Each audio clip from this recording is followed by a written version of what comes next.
History of the Empire Part 1. Before the rule of Tiber Septim, all Tamriel was in chaos. The poet Tresisis called that period of continuous unrest days and nights of blood and venom. The kings were a petty lot of grasping tyrants who fought Tiber's attempts to bring order to the land. But they were as disorganized as they were dissolute, and the strong hand of Septim brought peace forcibly to Tamriel. The year was 2E896. The following year, the emperor declared the beginning of a new era. Thus began the third era, Yearort. For 38 years, the emperor Tiber reigned supreme. It was a lawful, pious, and glorious age, when justice was known to one and all, from serf to sovereign. On Tiber's death, it reigned for an entire fortnight as if the land of Tamriel itself was weeping. The emperor's grandson, Pelagius, came to the throne. Though his reign was short, he was as strong and resolute as his father had been, and Tamriel could have enjoyed a continuation of the Golden Age. Alas, an unknown enemy of the Septim family hired that accursed organization of cutthroats, the Dark Brotherhood, to kill the Emperor Pelagius I as he knelt to prayer at the Temple of the One in the imperial city. Pelagius I's reign lasted less than 3 years. Pelagius had no living children, so the crown imperial passed to his first cousin, the daughter of Tiber's brother Agnorath. Kintira, former queen of Silvana, assumed the throne as Kintira I. Her reign was blessed with prosperity and good harvests, and she herself was an avid patroness of art, music, and dance. Kintira's son was crowned after her death. The first emperor of Tamriel to use the imperial name Uriel. Uriel I was the great lawmaker of the Septim dynasty and a promoter of independent organizations and guilds. Under his kind but firm hand, the Fighters Guild and the Mages Guild increased in prominence throughout Tamriel. His son and successor Uriel II reigned for 18 years. From the death of Uriel I in 3E64 to Pelagius II's accession in 3E82. Tragically, the rule of Uriel II was cursed with blights, plagues, and insurrections. The tenderness he inherited from his father did not serve Tamriel well, and little justice was done. Pelagius II inherited not only the throne from his father, but the debt from the latter's poor financial and judicial management. Pelagius dismissed all of the elder council and allowed only those willing to pay great sums to resume their seats. He encouraged similar acts among his vassals, the kings of Tamriel, and by the end of his 17-year reign, Tamriel had returned to prosperity. His critics, however, have suggested that any advisor possessed of wisdom but not of gold had been summarily ousted by Pelagius. This may have led to some of the troubles his son Antiochus faced when he in turn became emperor. Antiochus was certainly one of the more flamboyant members of the usually austere Septim family. He had numerous mistresses and nearly as many wives, and was renowned for the grandeur of his dress and his high good humor. Unfortunately, his reign was rife with civil war, surpassing even that of his grandfather Uriel II. The War of the Isle in 3E110, 12 years after Antiochus assumed the throne, nearly took the province of Somerset Isle away from Tamriel. The united alliance of the kings of Somerset and Antiochus only managed to defeat King Orgum of the island kingdom of Pyandonia due to a freak storm. Legend credits the Sigic order of the Isle of Artium with the sorcery behind the tempest. The story of Kintira II, heiress to her father Antiochus' throne, is certainly one of the saddest tales in imperial history. Her first cousin Uriel, son of Queen Potama of Solitude, accused Kintira of being a bastard, alluding to the infamous decadence of the imperial city during her father's reign. When this accusation failed to stop her coronation, Uriel bought the support of several disgruntled kings of High Rock, Skyrim, and Morrowind, and with Queen Potama's assistance, he coordinated 3 attacks on the Septim Empire. The first attack occurred in the Iliac Bay region, which separates High Rock and Hammerfell. Kintire's entourage was massacred and the empress taken captive. For 2 years, Kintire II languished in an imperial prison believed to be somewhere in Glen Point at Glenmoral before she was slain in her cell under mysterious circumstances. The second attack was on a series of imperial garrisons along the coastal Morrowind Islands. The Empress consort Contenarings fell defending the forts. The third and final attack was a siege of the imperial city itself, occurring after the Elder Council had split up the army to attack western High Rock and eastern Morrowind. The weakened government had little defense against Uriel's determined aggression and capitulated after only a fortnight of resistance. Uriel took the throne that same evening and proclaimed himself Uriel III, Emperor of Tamriel. The year was 3121. Thus began the War of the Red Diamond, described in Volume 2 of this series.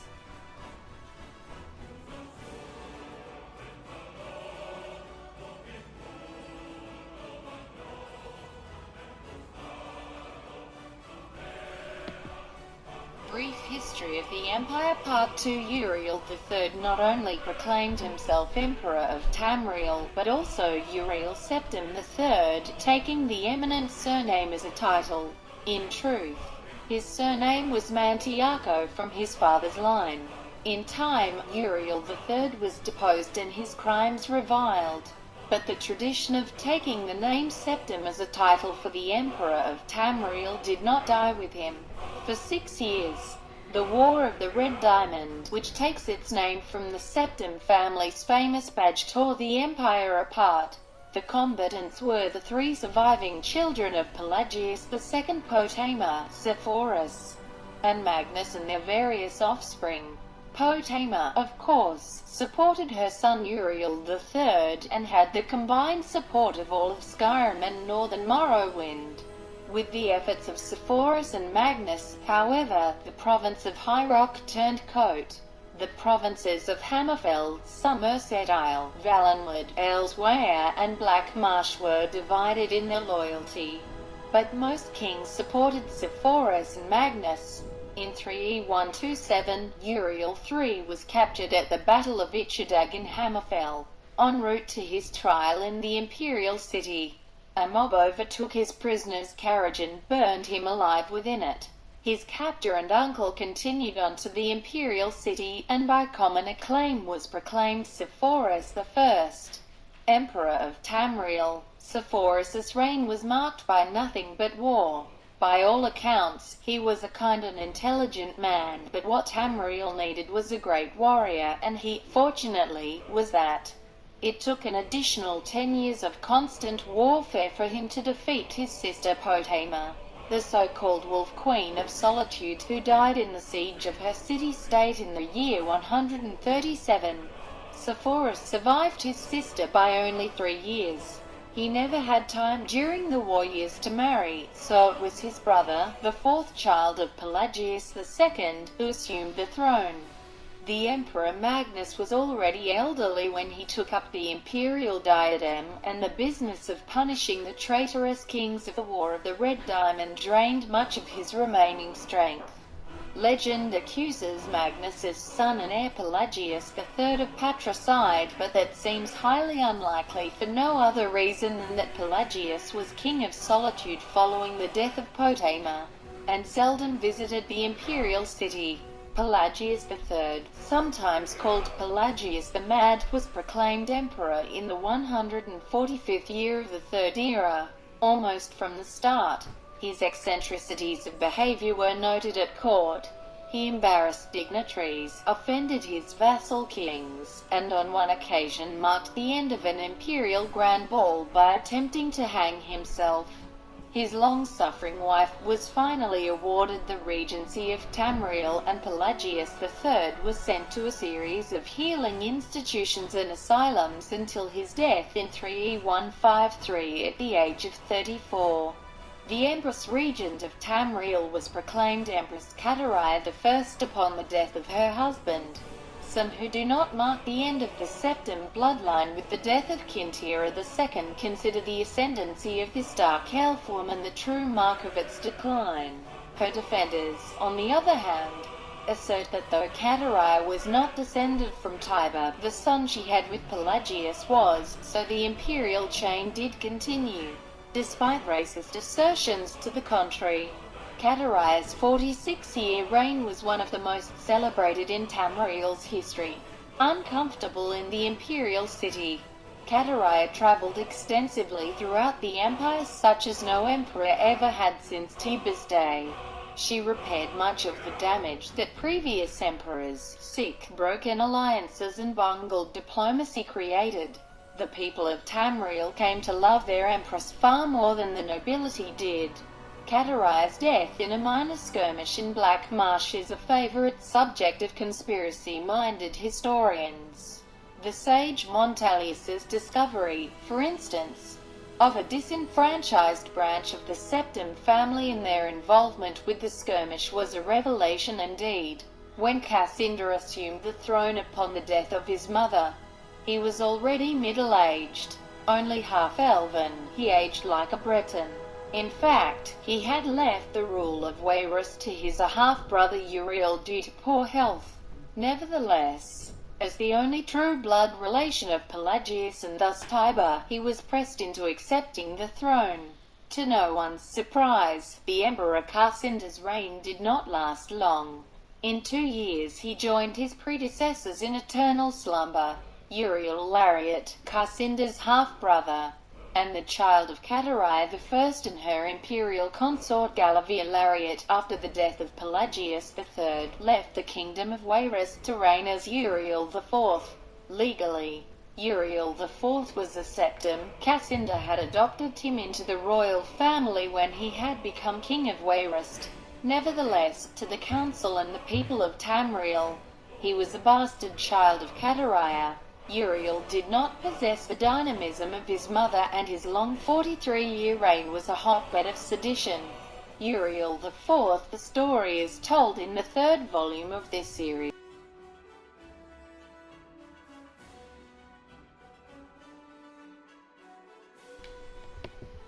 Brief History of the Empire Part 3. It will be recalled that Uriel IV was not a septim by birth. His mother, though she reigned as empress for many years, was a dark elf married to a true septim emperor, Pelagius III. Uriel's father was actually Katerina's first consort after Pelagius's death, a Breton nobleman named Galavia Lariat. Before taking the throne of empire, Cassander I had ruled the kingdom of Wayrus, but poor health had forced him to retire. Cassander had no children, so he legally adopted his half-brother Uriel and abdicated the kingdom. 7 years later, Cassander inherited the empire at the death of his mother. 3 years after that, Uriel once again found himself the recipient of Cassander's inheritance. Uriel IV's reign was a long and difficult one. Despite being a legally adopted member of the Septim family, and despite the Lariat family's high position, indeed, they were distant cousins of the Septims, few of the elder council could be persuaded to accept him fully as a blood descendant of Tiber. The council had assumed much responsibility during Katerina I's long reign and Cassander I's short one, and a strong-willed alien monarch like Uriel IV found it impossible to command their unswerving fealty. Time and again the council and emperor were at odds, and time and again the council won the battles. Since the days of Pelagius II, the elder council had consisted of the wealthiest men and women in the empire, and the power they wielded was conclusive. The council's last victory over Uriel IV was posthumous, and Auric, Uriel IV the son, was disinherited by vote of council, and a cousin more closely related to the original septim line was proclaimed Sepphoris II in 3E247. For the first 9 years of Sepphoris II's reign, those loyal to Andoric battled the imperial forces.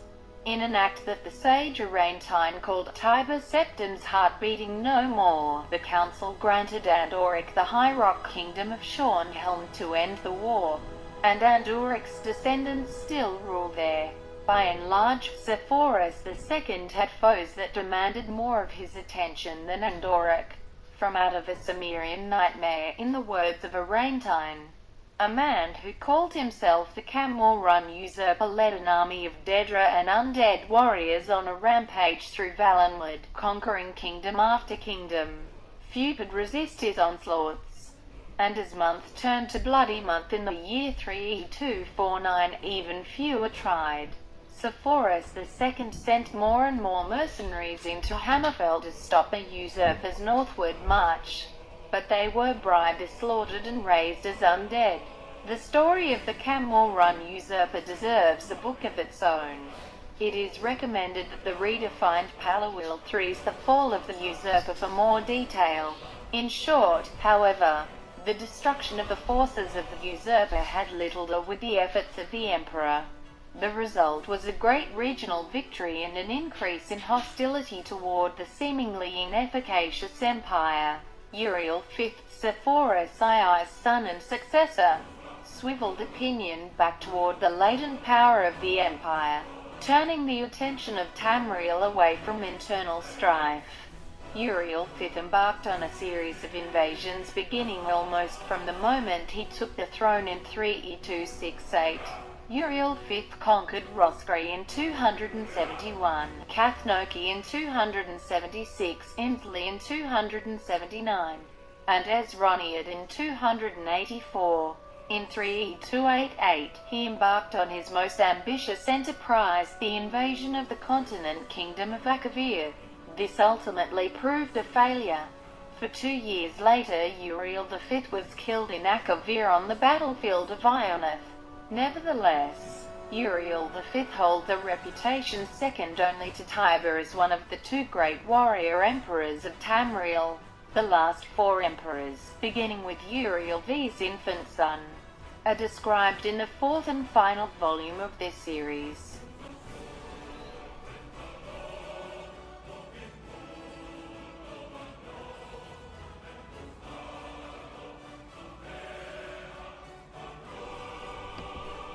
Brief History of the Empire Part 4 on Uriel Vs Death. Across the sea and distant, hostile Akavir, Uriel V was but 5 years old.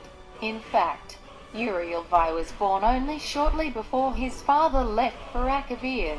Uriel V's only other progeny, by a morganatic alliance, were the twins Mori, Heather and Eloisa, who had been born a month after Uriel V left.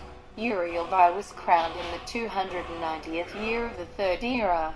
The imperial consort Thonica, as the boy's mother, was given a restricted regency until Uriel V reached his majority. The Elder Council retained the real power, as they had ever since the days of Katarairai. The council so enjoyed its unlimited and unrestricted freedom to promulgate laws and generate profits that Uriel V was not given full license to rule until 307, when he was already 22 years old. He had been slowly assuming positions of responsibility for years, but both the council and his mother, who enjoyed even her limited regency, were loath to hand over the reins. By the time he came to the throne, the mechanisms of government gave him little power except for that of the imperial veto. This power, however, he regularly and vigorously exercised. By 313, Uriel V could boast with conviction that he truly did rule Tamriel. He utilized defunct spy networks and guard units to bully and coerce the difficult members of the Elder Council. His half-sister Mori Heather was, not surprisingly, his staunchest ally, especially after her marriage to Baron Ulf Gerson of Winterhold brought her considerable wealth and influence. As the sage Ugarad said, Uriel V conquered Esronian, but Uriel V conquered the Elder Council when Uriel V fell off the horse and could not be resuscitated by the finest imperial healers. His beloved sister Mori Heather took up the imperial tiara, At 25 years of age, she had been described by admittedly self-serving diplomats as the most beautiful creature in all of Tamriel. She was certainly well-learned, vivacious, athletic, and a well-practiced politician. She brought the Archmagister of Skyrim to the Imperial City and created the second Imperial Battle March since the days of Tiber Septim. Morihatha finished the job her brother had begun, and made the Imperial Province a true government under the Empress, and later, the Emperor. Outside the Imperial Province, however, the Empire had been slowly disintegrating. Open revolutions and civil wars had raged unchallenged since the days of her grandfather Sepphoris II. Carefully coordinating her counterattacks, Morihatha slowly claimed back her rebellious vassals, always avoiding overextending herself. Though Morihatha's military campaigns were remarkably successful, her deliberate pace often frustrated the council. One councilman, an Argonian who took the Colovian name of Thoricles Romus, furious at her refusal to send troops to his troubled Black Marsh, is commonly believed to have hired the assassins who claimed her life in 339. Romus was summarily tried and executed, though he protested his innocence to the last. Morihatha had no surviving children, and Eloisa had died of a fever 4 years before. Eloisa's 25-year-old son Pelagius was thus crowned Pelagius IV. Pelagius IV continued his aunt's work, slowly bringing back under his wing the radical and refractory kingdoms, duchies, and baronies of the empire. He exercised Morihatha's poisoned circumspect pace in his endeavors, but alas, he did not attain her success. The kingdoms had been free of constraint for so long that even a benign imperial presence was considered odious. Nevertheless, when Pelagius died after a notably stable and prosperous 29-year reign, Tamriel was closer to unity than it had been since the days of Uriel I, our current emperor. His awesome and terrible majesty, Uriel Septim VII, son of Pelagius IV, has the diligence of his great-aunt Morihatha, the political skill of his great-uncle Uriel V, and the military prowess of his great-grand-uncle Uriel V. For 21 years he reigned and brought justice and order to Tamriel. In the year 3E389, however, his imperial battle mage Jagathan betrayed him. Uriel VII was imprisoned in a dimension of Tharn's creation, and Tharn used his sorcery of illusion to assume the Emperor's aspect. For the next 10 years, Tharn abused imperial privilege but did not continue Uriel VI's schedule of reconquest. It is not yet entirely known what Tharn's goals and personal accomplishments were during the 10 years he masqueraded as his liege lord. In 3E399, an enigmatic champion defeated the battle mage in the dungeons of the Imperial Palace and freed Uriel VII from his other dimensional jail. Since his emancipation, Uriel Septim VII has worked diligently to renew the battles that would reunite Tamriel. Tharn's interference broke the momentum. It is true, but the years since then have proven that there is hope of the golden age of Tiber Septim's rule glorifying Tamriel once again.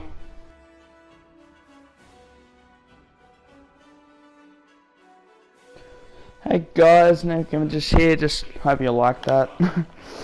Yep, we'll be doing more episodes of that, but before we continue, well, not really continue, I'm gonna end the episode shortly. I'd like to thank a few people. Let me just find their names. Of course, Bethesda Software, because they created or came up with the idea of this book, which is the SKYRIM Library. There are apparently 4 volumes. I thought there were 3, but there are 4 apparently.